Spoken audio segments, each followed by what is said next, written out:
আছে কি গোলাস তিলি গরম গরম আছে কি গোলাস তিলি গরম গরম আছে কি গোলাসি তিলি গরম গরম আছে কি গোলাসি তিলি ए इडली बाली केते बेलु पसरा देई चुमेली এই দিলি বালি কেতে বেলু পসরা দেই চুমেলি अरे देखा देखा देखा तोर दुईटा इडली দিলি বালি गरम गरम আছে কি গোলাস তিলি गरम गरम कार्तिक बोला के दिन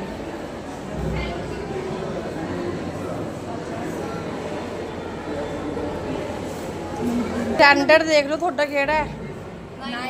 अगे भी स्टैंडर्ड देख लियो हुन किते जा रहे हो हाँ ए पॉजिटिव ब्लड ग्रुप भी है ग्रेड भी है